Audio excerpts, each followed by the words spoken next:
Assalamualaikum warahmatullahi wabarakatuh. Sidang pertama PPKI 18 Agustus 1945 resmi dibuka.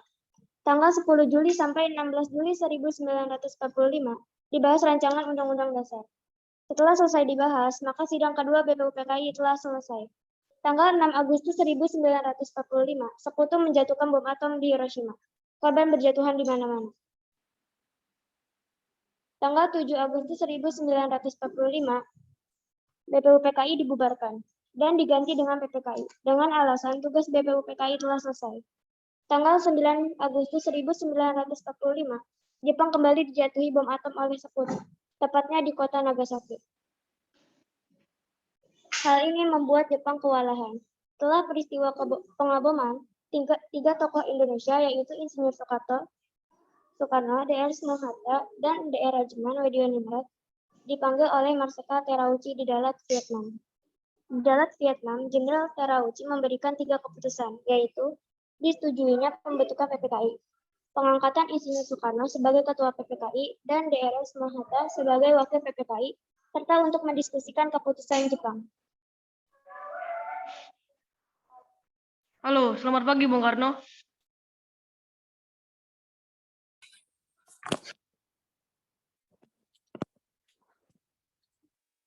Maaf, siapa Anda? Saya Jenderal Terauchi, Panglima Jepang. Bisa kita membuat pertemuan antara saya, Anda, Bung Hatta, dan Bung Rajiman untuk membicarakan kemerdekaan bangsa Indonesia. Baiklah, kami akan berangkat nanti sore. Baiklah jika begitu. Terima kasih, Bung. Insinyur Soekarno membicarakan undangan Terauchi kepada Bung Hatta dan Rajiman. Selamat pagi. Selamat pagi. Kedatangan saya ke sini untuk menyampaikan undangan Terauchi kepada kita untuk menuju ke Dalat, Vietnam. Kita ke sana untuk membicarakan tentang kemerdekaan Indonesia. Esok harinya, Insinyur Soekarno, Bung Hatta, dan Rajiman sudah sampai di Dalat, Vietnam. Mereka dijemput oleh Terauchi. Selamat datang, Bung. Kapan dan di mana kita akan membicarakan perbincangan ini? Kita akan membicarakan hal ini besok lusa di rumah saya. Sampai bertemu besok, Bung. Pagi hari setelah menginap di hotel, Soekarno dan kawan-kawan bertemu Terauchi dan melakukan perbincangan. Kami akan memberikan kemerdekaan bagi bangsa Indonesia, sehingga bentuknya PPKI kemarin yang akan membantu. Lalu apa saja tugas PPKI? PPKI akan membahas semua kelengkapan negara pada saat proklamasi.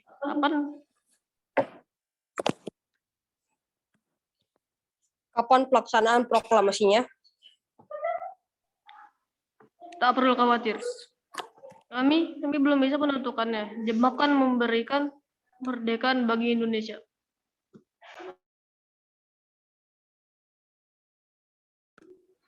Apakah wilayah Indonesia akan meliputi seluruh wilayah Hindia Belanda? Mungkin bisa jadi. Wilayah Indonesia akan meliputi wilayah tersebut. Pertemuan tersebut hanyalah tipuan muslihat dari Jepang untuk membantu bangsa Indonesia tidak berontak. Soekarno dan kawan-kawan pun kembali ke Indonesia.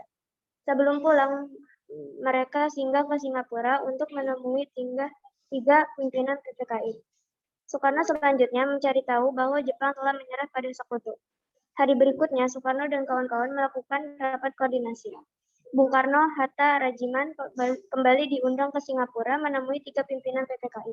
Dalam perjalanan, mereka berbincang.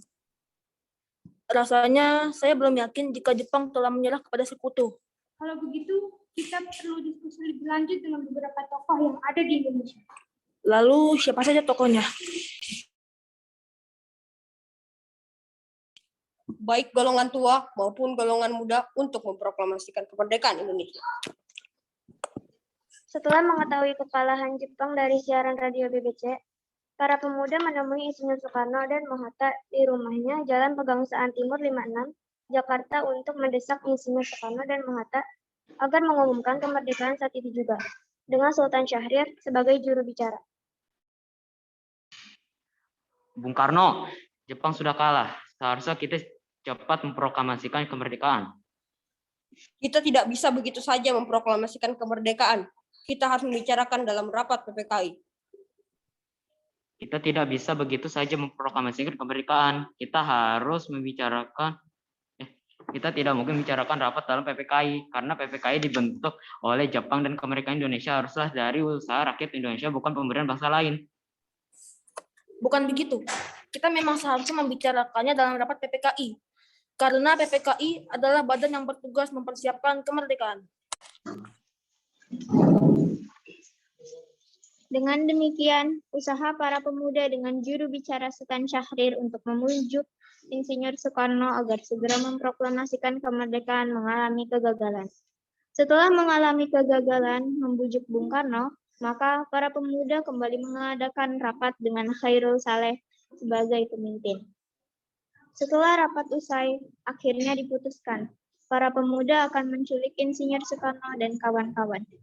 Keesokan harinya, tepat dini hari tanggal 16 Agustus 1945, di RS Mohatta, Insinyur Soekarno beserta Ibu Fatmawati dan Guntur Soekarno Putra dibawa oleh pemuda Karengas Dengklok. Apa ini? Apa maksudnya kami dibawa ke sini?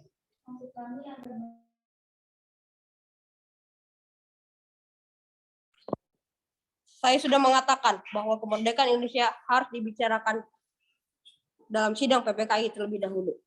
Bapak benar, karena persiapan kemerdekaan adalah tugas PPKI.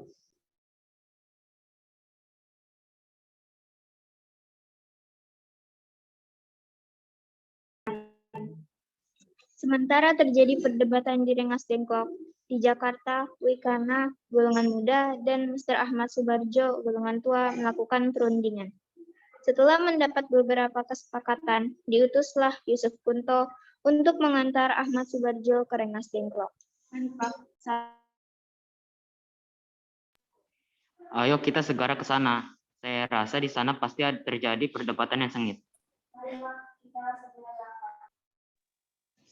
Setelah sampai di sana, Mr. Ahmad Subarjo akhirnya menjemput Insinyur Soekarno dan kawan-kawan. Selain itu, Mr. Ahmad Subarjo berhasil meyakinkan para pemuda untuk tidak terburu-buru memproklamasikan kemerdekaan.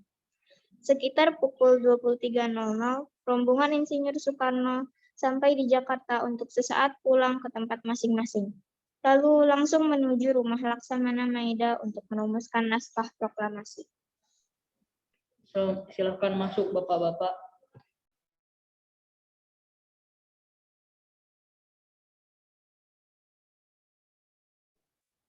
Tenanglah, silakan masuk semua. Saya menjamin selama berada di rumah saya, Anda sekalian akan terjamin keselamatan. Baiklah, di ruangan mana kita dapat merumuskannya? Silakan Anda berdiskusi di ruang makan. Dengan memegang kertas dan ballpoint, perundingan yang ditaklukkan antara golongan muda dan golongan tua itu berjalan lancar.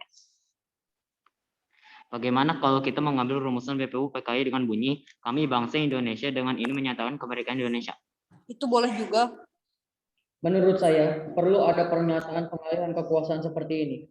Hal-hal yang mengenai pemindahan kekuasaan dan lain-lain diselenggarakan dengan cara sesama dan dalam tempo yang sesingkat-singkatnya. Bagaimana bila naskah ini ditandatangani oleh seluruh yang hadir pada saat ini? Bila seperti itu akan ada banyak tanda tangan. Bagaimana bila Pak Karno saja yang menandatangani? Dengan Pak Hatta juga. Begini saja, lebih baik Pak Karno yang menandatangani dengan atas nama bangsa Indonesia. Ide kamu bagus, saya setuju. Bagaimana naskah ini diketik oleh saya, tapi harus ada beberapa perubahan, seperti wakil-wakil bangsa Indonesia diganti atas nama bangsa Indonesia, dan Jakarta 17/8/05 diganti menjadi hari 17 bulan 8 tahun 05, dan juga dijatuh menjadi Tempo. Lalu Sayuti Malik mengetik naskah tersebut dan memberikan hasil ketikan tersebut kepada Insinyur Soekarno untuk ditandatangani. Perumusan tersebut selesai pada dini hari 17 Agustus 1945. Setelah selesai diketik, hari itu juga, tepatnya hari Jumat tanggal 17 Agustus 1945, pembacaan proklamasi kemerdekaan Indonesia akan dilaksanakan di lapangan IKADA. Namun karena alasan keamanan, maka dipindah di kediaman Insinyur Soekarno. Terjadi sedikit perbincangan di antara Soekarno, Fatmawati, Latif Hendraningrat, dan S. Luhut. Pak, kita membutuhkan bendera merah putih untuk dikibarkan sebagai tanda merdeka suatu bangsa. Iya, saya tahu. Maka saya sudah meminta istri saya untuk menjahitnya. Ya, ini sudah saya jadikan. Terima kasih ya, Bu. Pada tanggal 17 Agustus 1945 di kediaman Insinyur Soekarno, persiapan proklamasi dilakukan oleh Sudiro yang menyiapkan mikrofon sebagai tangan kanan Soekarno. Tepat pukul 10 waktu Indonesia Barat, Insinyur Soekarno membacakan teks proklamasi selanjutnya dengan pengibaran merah putih oleh Luhut dan Latif Hendraningrat yang diiringi lagu Indonesia Raya. Dilanjutkan dengan sambutan Wali Kota Suwirjo dan pimpinan Barisan Pelopor Dr. Muwardi. Proklamasi. Kami, bangsa Indonesia, dengan ini menyatakan kemerdekaan Indonesia. Hal-hal yang mengenai pemindahan kekuasaan dan lain-lain diselenggarakan dengan cara seksama dan dalam tempo yang sesingkat-singkatnya. Jakarta, hari 17 bulan 8 tahun 05. Atas nama bangsa Indonesia, Soekarno-Hatta. Berita proklamasi menyebar dengan cepat ke seluruh penjuru Jakarta. Setelah itu, teks sampai ke tangan Kepala Bagian Radio Dome, Y dan B, dan memerintahkan Ibu Maraponis untuk menyiarkannya. Pada tanggal 18 Agustus, PPKI melakukan sidang yang pertama, dihadiri oleh Insinyur Soekarno, Muhammad Hatta, Rajiman, dan para pemuda. Assalamualaikum warahmatullahi wabarakatuh. Waalaikumsalam warahmatullahi wabarakatuh.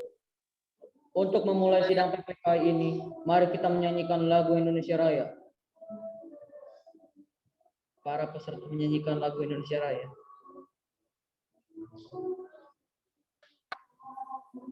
Nyanyi.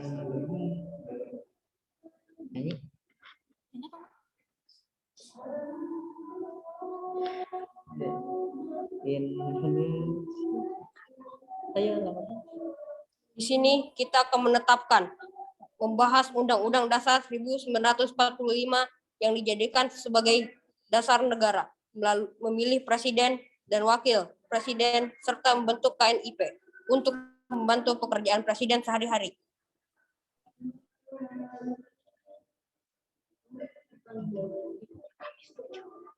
Ya, kami setuju. Sekian pertemuan sidang kali ini. Merdeka! Merdeka! Merdeka! Peristiwa sidang PPKI ini begitu berharga, dan peristiwa itu telah mengubah segala sendi kehidupan bangsa Indonesia. Peristiwa proklamasi kemerdekaan telah menjadi momentum puncak perjuangan bangsa Indonesia. Oleh karena itu, kita sebagai generasi penerus bangsa harus berprestasi dalam rangka mengisi kemerdekaan tersebut, bukan malah menodainya. Kita harus bisa membalas budi perjuang tanah air zaman dulu dengan cara mempertahankan kemerdekaan ini. Sekian persidangan hari ini. Wassalamualaikum warahmatullahi wabarakatuh. Waalaikumsalam wabarakatuh. Merdeka!